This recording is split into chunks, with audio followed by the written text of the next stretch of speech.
चित्रा जी, ये फैसला जो है ना पीड़ित परिवारों के ऊपर नमक छिड़कने वाला है। उनको इंसाफ नहीं मिला और ये जांच एजेंसियां जो अपनी देश की हैं 17-17 साल 18-18 20-20 22 साल तक जो है वो इन्वेस्टिगेशन करती रहती हैं और नतीजा क्या निकल करके आता है क्या देखते हैं हम कि कुछ पता ही नहीं। तो क्या उन लोगों ने अपने आप को खुद बम ब्लास्ट कर लिया, खुद मर गए वो लोग? ये फैसला आया सामने जिनको फंसाया गया उनके खिलाफ सबूत ही साबित नहीं हुआ, उनको फंसाया गया था। बीजेपी कह रही है गलत नैरेटिव में उनको पकड़ के जेल में डाल दिया गया।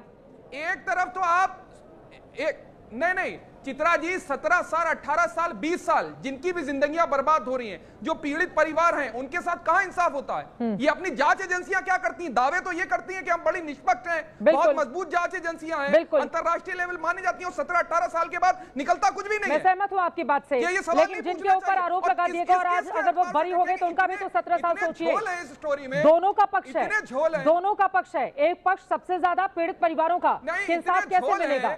दूसरी तरफ उन लोगों का जो 17 सालों से मानसिक प्रताड़ना इस केस को लेकर झेल रहे थे। दोनों पक्ष हैं। जजमेंट आया है। हाँ, आपको उनके सेलिब्रेशन से दिक्कत है।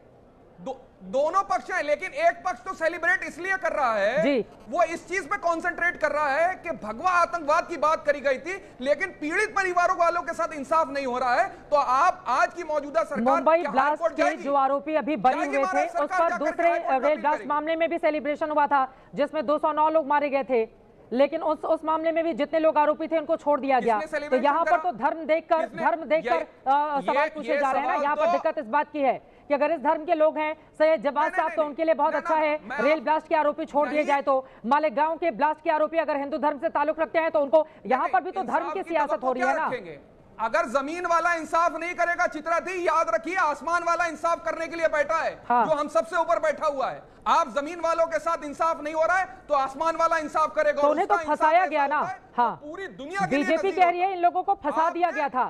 साध्वी प्रज्ञा ठाकुर को, कर्नल पुरोहित को इनको फंसाया गया था। अरे भारतीय जनता पार्टी ने साध्वी प्रज्ञा ठाकुर को पहले ही सर्टिफिकेट दे दिया था, लोकसभा का टिकट दे करके उन्होंने ये साबित कर दिया था कि उनके ऊपर कोई दोष नहीं होगा।